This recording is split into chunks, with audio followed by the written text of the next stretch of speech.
sinabihan pa yun ni Pistol. Sobrang delay daw ng lugar nyo. Tangina yung probinsyano, patapos pa lang sa inyo.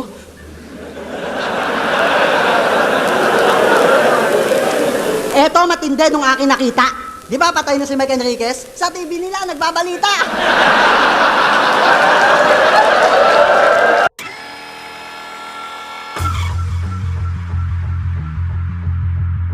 Ano, ipagtatanggol mo, tanga ka na lang kapag ginawa mo pa yun. Asintado baon.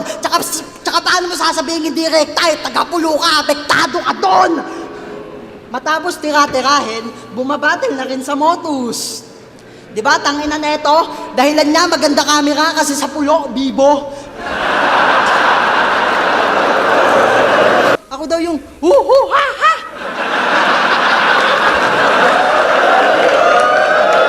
Huwag ka nga dyan mga away. Kayo lang yun ni Lil Strokes. Huwag ka naman damay. Nung tinapat sa akin to ni boss, bigla akong ginanahan. Sabi ko sa isip ko, yes!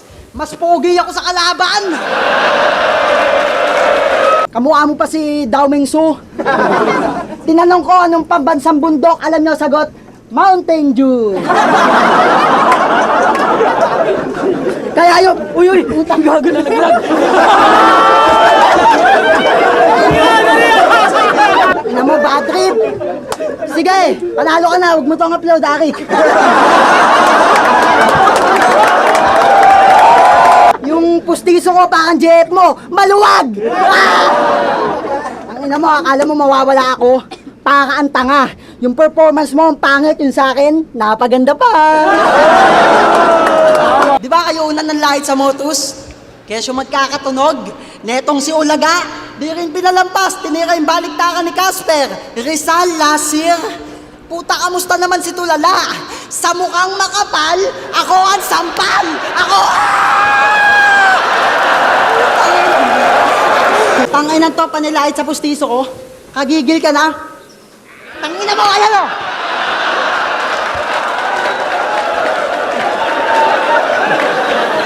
Sinadya akong ilaglag para matigil ka na!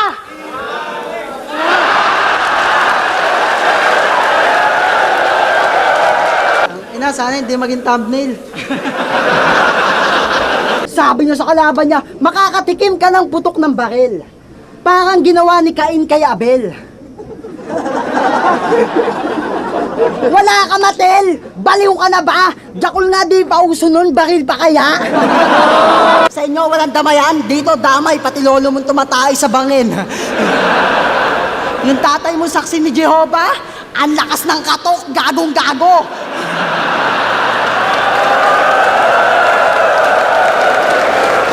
Yung tatay mo saksi ni Jehovah, ang lakas ng katok, gagong-gago. Sisigaw-sigawan ko yun at sasabihin hindi ikaw ang saksi. Si Arnold Clavio.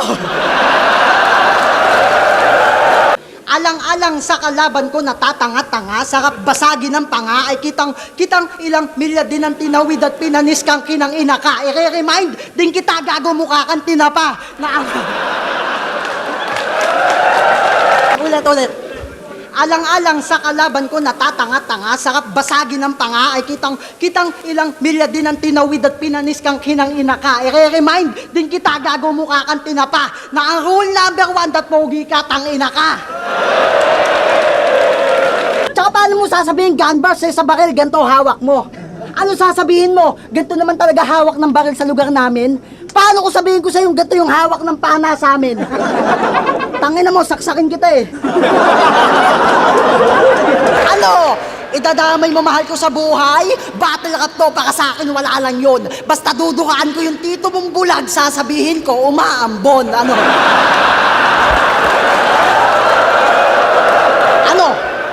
Ano, generic? Hindi rekta? Maling angulo ba, men? Well, oo, pero kamag-anak mo yun, apektado ka pa din. Yung kaya mo, kaya ko. Wala na maraming salita. Eh yung kaya ko, kaya mo? Kaya nyo kaya yun magawa? Nag-i-stack ako ng bubble gum sa bibig, 3 araw bago iduka. Kahit anong gawin mong pag-iingat, aabutin mo'y tragic. Mahihirapan makausad para naipit sa traffic. Pag ako nag-isip ng bars, kahit seryoso, kaya kong gawin lap trip. Tangina, luwag pa ng body bag. Kasya pa si Arik. Yan mo daw siya trabaho. Tangina neto, Sakto sa labas, may nagsesemento.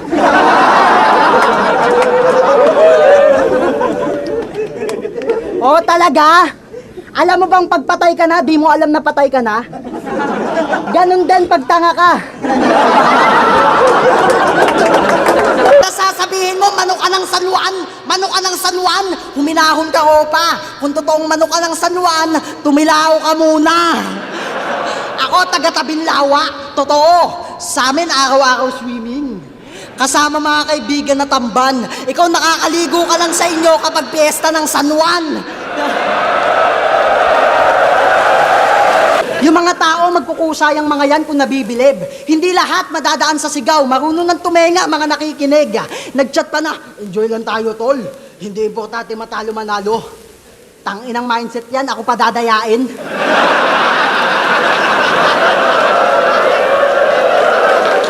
Hindi importante manalo?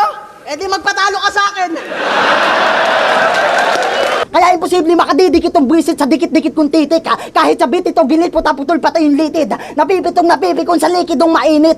Nakita ko si Dave, puta, nagtitikol sa gilid. Kaya sa mga susunod dito, sige lang, baka masago ang mukha, tsaka makaltukan ko pa. Ngayon nasampulan ko siya, tinapat ka sa bata ni M-Site. Katapusan mo na. May pa-admin ka pa nalalaman, ikaw din naman yon. Bilang bawi, yung 5 mong page na pinapalike, hindi ko pinansin. Lahat yan, inipon ko.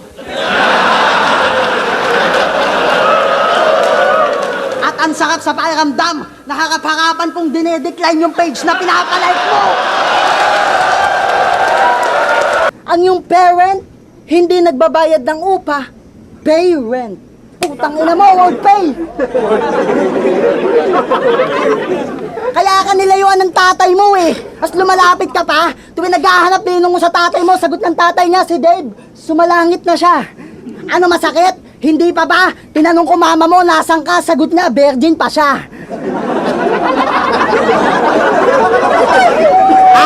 At alam niyo paano to napansin ni Arik? Kasi pabibo to sa Sokmed na to longest pa. Kada magpo-post si Enigma, naka-comment siya. Nung pinost ni boss yung baby niya, comment mo, apoy-apoy. Sa isa niya panlaban, ang lakas niya malait ng tahanan. Bakit? Gaano ka ba kayaman? Inanto, batikang wak, aabutin mo sa akin talagang balibagkat, balibagpat, meron suntok, pati tadyak, pakibagsak. Ito masyado mapagmataas, siguradong balipakpak. Nagpipiling mayaman, tanginan to, grabe panggap. Bumisita nga ako sa bahay nyo, ilaw nyo, alitap-tap. Di ba SK Kagawad ka? SK Kagawad siya. Alam ko, gago ka men.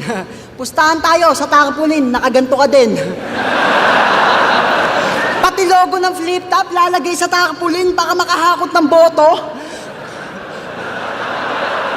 Ang ina mo, inosente, nadudong at loser cup. Rider, tas hindi marunong gumamit ng Google Map. Bobo kinang ina, nahihirapan daw kasi siya doon, kaya globo dinadala.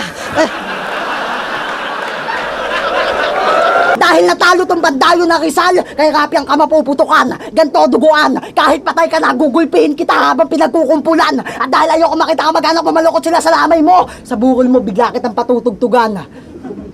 March 1650, 121. Si Dave Denver namatay sa kamay ni Kilan.